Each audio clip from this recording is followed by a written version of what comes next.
കേരളം കണ്ട മഹാദുരന്തത്തിന്റെ മൂന്നാം ദിനത്തിൽ ഇന്ന് വന്ന കാഴ്ചകൾ, ഇന്നത്തെ ദൃശ്യങ്ങൾ അത് ഏറെ ഞെട്ടിപ്പിക്കുന്നതാണ്, കരളലിയിപ്പിക്കുന്നതാണ്. ഒരുപാട് വിലാപങ്ങൾ ഇപ്പോഴും മുണ്ടക്കയിലും പരിസര പ്രദേശങ്ങളിലും തുടർന്നും കേൾക്കുന്നുണ്ട്. ഒപ്പം തന്നെ ഒരുപാട് പുതിയ കഥകൾ, അവരനുഭവിച്ച അവരനുഭവിച്ച ദുരിതങ്ങൾ, ഇതെല്ലാം തന്നെ പുതിയ പുതിയ കഥകളായും വാർത്തകളായും ഇന്ന് നിറഞ്ഞു നിൽക്കുകയും ചെയ്തു. ഏറ്റവും ആശ്വാസമാവുന്ന വാർത്ത എന്ന് പറയുന്നത്, ദൃശ്യം എന്ന് പറയുന്നത്, ഇന്നിപ്പോൾ പ്രേക്ഷകർ കാണുന്ന ഈ കാഴ്ചയാണ്.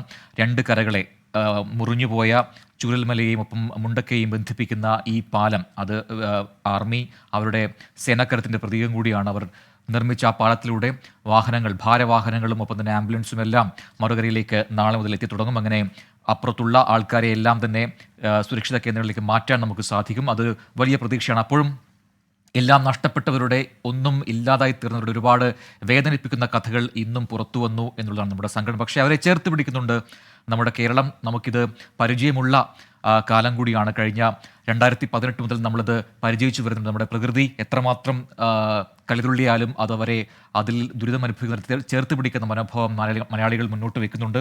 അത് ഇക്കാലത്തും നമ്മൾ കണ്ടുകൊണ്ടേയിരിക്കുന്നു. കൂടുതൽ സംഭാവനകൾ ആവശ്യമുണ്ട് എന്ന മുഖ്യമന്ത്രിയുടെ ഓർമ്മപ്പെടുത്തലും അതെല്ലാം ചേർത്ത് പിടിച്ചാണ് ഇപ്പോൾ ഇവരെ സഹായിക്കാനായി ആൾക്കാർ രംഗത്ത് വരുന്നത്. അപ്പോഴും ഇനിയും എത്ര പേർ കാണാൻ മറയത്തുണ്ട് എന്ന വലിയ ചോദ്യം അത് നമ്മളെ വേദനിപ്പിക്കുന്നുണ്ട്.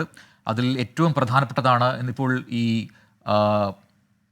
ഏറ്റവും കൂടുതൽ നാശനഷ്ടം വിതച്ച മേഖലയിൽ അങ്ങോട്ടേക്ക് പോകുന്തോറും അവർ രക്ഷാപ്രവർത്തകർ കണ്ട ദൃശ്യങ്ങൾ അത് ഭീകരപ്പെടുത്തുന്നതാണ്, ഭീതിപ്പെടുത്തുന്നതാണ്. അവിടെയുള്ള എത്രമാത്രം ആൾക്കാർ ഒലിച്ചു പോയിട്ടുണ്ടോ അതിനെക്കുറിച്ച് കൃത്യമായ കണക്കുകൾ ഇപ്പോഴും നമുക്കില്ല എന്നത് അതിൻ്റെ ഭീതി കൂട്ടുന്നുണ്ട്. ഒപ്പം തന്നെ പിന്നീട് ഇങ്ങോട്ടേക്ക് താഴേക്ക് വരുമ്പോഴും ചൂരൽമല വരെ വരുന്ന ഭാഗങ്ങളിൽ ആരൊക്കെ ഏതൊക്കെ മേഖലകളിലേക്ക് ഒഴുകിപ്പോയിട്ടുണ്ട്, അവരിപ്പോൾ ഏതെങ്കിലും കരപറ്റിയിട്ടുണ്ടോ, അവർ ജീവിച്ചിരിപ്പുണ്ടോ എന്നൊന്നും നമുക്ക് കൃത്യമായ ഉത്തരം നൽകാൻ കഴിയുന്നില്ല എന്ന് രക്ഷാപ്രവർത്തകർ പറയുന്നുമുണ്ട്. പക്ഷേ അപ്പോഴും വെല്ലുവിളിയായി മഴ വന്നതും ഒരു പ്രതീക്ഷ നൽകാത്ത കാര്യമായി ഇന്ന് തീർന്നു എന്നുള്ളതാണ് സത്യം. എന്തായാലും ഈ പാലം വന്നതോടുകൂടി അത് ഒരു ആശ്വാസ തീരം നമുക്ക് തരുന്നുണ്ട്. ആശ്വാസ വാർത്തയായത് ഇന്ന് നിറയുകയും ചെയ്തു. സുഹൈൽ, ഈ ദുരന്തത്തിന്റെ പ്രത്യാഘാതങ്ങൾ അതിന്റെ എക്സ്ട്രീമായി കാണുന്ന ഇടത്തേക്കെല്ലാം ഇപ്പോൾ ഏറെക്കുറെ ദുരിതാശ്വാസ പ്രവർത്തകർ എത്തിയിരിക്കുന്നു എന്നത് ആശ്വാസ വാർത്തയാണ്.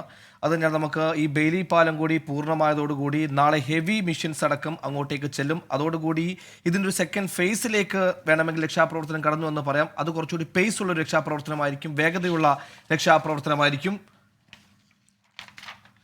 ഇപ്പോൾ വിജയകുമാർ അവിടെ ചേർന്നു. വിജയകുമാർ, ഈ ബെയിലി പാലം പൂർണ്ണമായതോടുകൂടി തന്നെ നാളെ അതിന്റെ ഈ രക്ഷാപ്രവർത്തനത്തിന്റെ രണ്ടാം ഘട്ടം നമുക്ക് നിസ്സംശയം പറയാം കുറച്ചുകൂടി വേഗമുള്ള ഘട്ടമായിരിക്കും.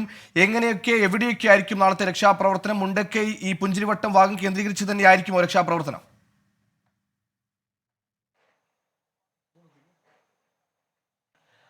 ഉറപ്പായും സുഹൈല, ഈ മേഖല കേന്ദ്രീകരിച്ച് തന്നെയാണ് നാളത്തെ രക്ഷാപ്രവർത്തനവും നടക്കുന്നത്.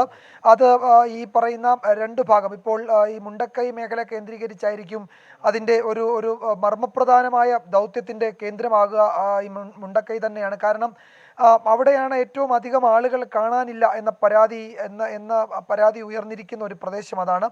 അപ്പോൾ മിസ്സിംഗ് കേസുകൾ കൂടുതലുള്ളത് എവിടെയാണോ അവിടേക്ക് കൂടുതൽ ഫോക്കസ് എന്നതാണ് ദൗത്യത്തിൻ്റെ ഒരു തീരുമാനം. അങ്ങനെയാണ്. അപ്പോഴും ഈ പറയുന്ന കൂടുതൽ ആളുകൾ ചാലിയാറിൽ നിന്ന് കണ്ടെത്തിയ പശ്ചാത്തലത്തിൽ അതിൻ്റെ മേഖലകളിൽ, അതിൻ്റെ ഭാഗങ്ങളിൽ തെരച്ചിൽ തുടരണമെന്ന് ആർമി ഒരു നിർദ്ദേശം മുന്നോട്ട് വച്ചിട്ടുണ്ട്. അങ്ങനെയാണെങ്കിൽ ചാലിയാറിൻ്റെ വിവിധ ഭാഗങ്ങളിലും തെരച്ചിൽ തുടരും. അപ്പോൾ ചാലിയാറിൻ്റെ വിവിധ ഭാഗങ്ങളിലും ഈ മുണ്ടക്കൈ മേഖലയിലുമായിരിക്കും നാളത്തെ തെരച്ചിൽ കൂടുതൽ കേന്ദ്രീകരിക്കുക. അപ്പോൾ പുഞ്ചിരിമട്ടം അടക്കമുള്ള ഭാഗങ്ങളിൽ ആളുകൾ ജീവനോടെ ഇല്ല എന്നാണ് ഇപ്പോൾ ഔദ്യോഗിക ഏജൻസികൾ തന്നെ വിശദീകരിക്കുന്നത്. പക്ഷേ അവിടെയും അതിൻ്റെ ഏറ്റവും ടോപ്പിലല്ല, അതിന് താഴെ ആളുകൾ കുടുങ്ങിയിട്ടുണ്ടാകാമെന്നൊരു സംശയം നാട്ടുകാർ, അവിടെ ഉള്ളവർ പറയുന്നുണ്ട്. പലരെയും കാണാനില്ല എന്നത്. അപ്പോൾ അവിടെയും ഒരു പരിശോധന, വിശദമായ സമഗ്രമായ തെരച്ചിൽ അവിടെയും വേണ്ടിവരും. അപ്പോൾ നാളത്തെ പകൽ നമുക്ക് കാലാവസ്ഥ അനുകൂലമാണെങ്കിൽ ഈ മേഖലകളിലുള്ള വിശദമായ തെരച്ചിൽ നടക്കേണ്ടതുണ്ട്. ഇതിന് ഒന്നിലധികം കേന്ദ്രങ്ങൾ, ഇപ്പോൾ ഒരു സ്ഥലമല്ല, വിവിധ കേന്ദ്രങ്ങളിൽ ഒരേ സമയം ഈ ദുരന്തം അനുഭവിക്കുന്ന ആളുകൾ ഉള്ളതുകൊണ്ട് അവിടെയൊക്കെ ഒരുപോലെ ശ്രദ്ധ കേന്ദ്രീകരിച്ച് തെരച്ചിൽ നടത്തേണ്ടുന്ന ഒരു അവസ്ഥയാണുള്ളത്. അപ്പോൾ കൂടുതൽ രക്ഷാപ്രവർത്തകർ, സേനാംഗങ്ങളൊക്കെ പല പല ഭാഗങ്ങളിലേക്ക് അവരുടെ ശ്രദ്ധ കേന്ദ്രീകരിക്കേണ്ടി വരുന്നുണ്ട്. നേരത്തെയൊക്കെ ഉരുൾപൊട്ടൽ ഉണ്ടായത് ഒരു പ്രദേശത്തായിരുന്നു. അവിടെ എത്ര പേര് അകപ്പെട്ടു എന്നതിന് കണക്കുണ്ടായിരുന്നു, കാണാതായവരെ പറ്റിയുള്ള വിശദമായ പട്ടിക ഉണ്ടായിരുന്നു. പക്ഷേ ഇവിടെ അതൊന്നുമില്ല. വിവിധ കേന്ദ്രങ്ങളാണ്, എത്ര പേർ അകപ്പെട്ടു എന്നതിന് കണക്കില്ല, എവിടെയൊക്കെയാണ് ആളുകൾ ഉള്ളതെന്നറിയില്ല, ആരെയാണ് തരേണ്ടതെന്ന് എന്ന് അറിയില്ല. അങ്ങനത്തെ പ്രതിസന്ധി ഉണ്ട്. അതുകൊണ്ട് നാളത്തെ തെരച്ചിലും ഇന്ന് നമ്മൾ കൊണ്ടുപോയതുപോലെ തന്നെ രാവിലെ തുടങ്ങും. അത് വിവിധ കേന്ദ്രങ്ങളിൽ ഈ പറയുന്ന ആർമിയുടെ സംഘം, NDRF, SDRF, Kerala police, fire force, നാട്ടുകാർ, അതുപോലെ സന്നദ്ധ പ്രവർത്തകർ, അങ്ങനെ വിവിധ ഭാഗങ്ങളായി തിരിഞ്ഞ്, ഗ്രൂപ്പുകളായി തിരിഞ്ഞ് അവരുടെ തെരച്ചിൽ ഈ കേന്ദ്രങ്ങളിലൊക്കെ തുടരും. നാളെയും നമുക്ക് റിസൾട്ട് ഉണ്ടാകുന്ന ഒരു ദിവസം തന്നെയാണ്. നാളെ കൂടി കഴിഞ്ഞാൽ പിന്നെ എങ്ങനെയെന്നതിൽ ചില തീരുമാനങ്ങളിലേക്ക് പോകേണ്ടി വരും എന്നാണ് അറിയുന്നത്. അപ്പോൾ നാളെയോടെ ചിലപ്പോൾ കാണാതായവരുടെ കാര്യത്തിൽ ഒരു പട്ടിക താൽക്കാലികമായിട്ടെങ്കിലും വീണ്ടും അപ്ഡേറ്റ് ചെയ്യാവുന്ന മറ്റുള്ളൊരു പട്ടിക റവന്യൂ വകുപ്പ് ഉണ്ടാക്കിയേക്കുമെന്നാണ് രാവിലെ റവന്യൂ മന്ത്രിയുമായി സംസാരിക്കുമ്പോൾ അദ്ദേഹം ഒരു സൂചന നൽകിയത്. അപ്പോൾ അത്തരം കണക്കെടുപ്പുകൾ കൂടി നടക്കുന്നുണ്ട്. ജീവന്റെ ഒരു കിരണം, ഒരു ഒരു ഒരു ഇടിപ്പ്, ഒരു സ്പന്ദനം എവിടെയെങ്കിലും ഉണ്ടെങ്കിൽ അവരെ കൊണ്ടുവരിക എന്നത് തന്നെയാണ് പ്രഥമ ദൗത്യം. പക്ഷേ അത്തരം ഒരു സാധ്യത ഇല്ല എന്നുള്ളതാണ് ഇന്ന് മുഖ്യമന്ത്രിയും ഒക്കെ പറഞ്ഞത്. ആർമിയും അതേ നിലപാട് തന്നെയാണ് സ്വീകരിക്കുന്നതെങ്കിലും നമുക്ക് ഉപേക്ഷിക്കാനോ തള്ളിക്കളയാനോ കഴിയില്ല. അതുകൊണ്ട് തെരച്ചിൽ തുടരുക, അവരെ ജീവിതത്തിലേക്ക് കൊണ്ടുവരിക. ഇപ്പോൾ ബെയിലി പാലം എന്നതുപോലും ആ കരയെ ജീവിതത്തിലേക്ക് തിരികെ കൊണ്ടുവരുന്നതിന് നൽകുന്ന ആത്മവിശ്വാസത്തിൻ്റെ ഒരു കൈത്താങ് കൂടിയാണ്. അത് കേവലം ഒരു പാലം എന്നതിനപ്പുറത്തേക്ക്, രണ്ട് കരകളെ ബന്ധിപ്പിക്കുന്ന ഒരു കണ്ണി എന്നതിനപ്പുറത്തേക്ക് ഒരു തകർന്ന നാട് തിരിച്ചു വരാൻ പ്രാപ്തിയുണ്ടെന്ന് തെളിയിക്കുന്ന ഒരു ആത്മവിശ്വാസം നൽകുന്ന, ജനതയ്ക്ക് പ്രതീക്ഷ നൽകുന്ന ഒരു സിമ്പലായി മാറുന്നുണ്ട് ബെയിലി പാലം. അതുകൊണ്ട് ആ പാലം നാളെ പൂർണ്ണതോതിൽ പ്രവർത്തിക്കുമ്പോൾ അതിലേക്ക് രക്ഷാപ്രവർത്തകർ, രക്ഷാദൗത്യം, ആംബുലൻസുകൾ, ഭക്ഷണം, മരുന്ന്, മറ്റു വൈദ്യസഹായമൊക്കെ എത്തിക്കുന്ന ഒരു പ്രധാനപ്പെട്ട ഉപാധി കൂടിയായി മാറുകയാണ്. അങ്ങനെ എല്ലാ തരത്തിലും ആ പാലം ഒരു ഈ ദുരന്തമുഖത്തും ഒരു പ്രതീക്ഷ നൽകുന്നുണ്ട് എന്ന് പറയാതെ വൈക. അപ്പോൾ നാളത്തെ തെരച്ചിൽ ചില റിസൾട്ടുകൾ കൂടി നൽകും. നമ്മൾ എന്തായാലും ഏത് മോശം സാഹചര്യത്തെയും നേരിടാൻ തയ്യാറായേ മതിയാവൂ. ഏത് മോശം വാർത്തയെയും അതേ നിലയിൽ നേരിടാൻ തയ്യാറായേ മതിയാവൂ. അപ്പോൾ ദുരന്തമുഖത്ത് തന്നെയാണ് നമ്മൾ നിൽക്കുന്നത്. അവിടുന്ന് വരാൻ സാധ്യതയുള്ള വിവരങ്ങളെപ്പറ്റി നമുക്ക് അറിയാം, അതിൻ്റെ സൂചനകളുമുണ്ട്. അപ്പോൾ അതിനെയും നമ്മൾ നേരിടും, അതിനെയും നമ്മൾ അതിജീവിക്കും. അത്തരം കാഴ്ചകളും ഈ ദുരന്തമുഖത്ത് കാണുന്നുണ്ട്. പ്രജിൻ, സുഹൈൽ. ഈ കാണാതായവർ അവിടെ ജീവന്റെ തുടിപ്പുമായി എവിടെയെങ്കിലും ഉണ്ടാകുമെന്ന് ആത്മാർത്ഥമായി ആഗ്രഹിക്കാം. പ്രത്യേകിച്ച് ഈ പുഞ്ചിരിമട്ടം ഈ പ്രളയത്തിന്റെ അല്ലെങ്കിൽ ഈ ഉരുൾപൊട്ടലിന്റെ പ്രഭവസ്ഥാനമാണ്. പക്ഷെ അവിടെയൊക്കെ ഉയരത്തിൽ പല കാപ്പിത്തോട്ടങ്ങളുണ്ട്, ഏലത്തോട്ടങ്ങളുണ്ട്. അവിടെ ഇവിടങ്ങളിലേക്ക് ഒരുപാട് പേർ ഓടി രക്ഷപ്പെട്ട് ജീവൻ തിരിച്ചു കിട്ടിയവർ നമ്മൾ കണ്ടതാണ്, അവരുടെ പ്രതികരണങ്ങൾ നമ്മൾ കേട്ടതാണ്.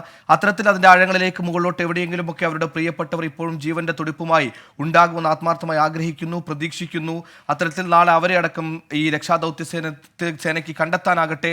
അതിനപ്പുറത്തേക്ക് നമ്മളിപ്പോൾ ഈ മുണ്ടക്കൈ, ഈ പുഞ്ചിരിമട്ടം, ഈ ഭാഗങ്ങളിലൊക്കെ തെരച്ചിൽ ഇപ്പോൾ ഊർജിതമായി ഇന്ന് നടത്തിയിരുന്നു. പക്ഷേ കാലാവസ്ഥയുടെ വെല്ലുവിളിയുണ്ട്. അതിനപ്പുറത്തേക്ക് SV ജികുമാർ സൂചിപ്പിച്ചതുപോലെ ഒരു ക്ലിയർ കട്ട്, ആക്യുറേറ്റ് ആയിട്ടൊരു കണക്ക് നമ്മുടെ മുമ്പിലില്ല.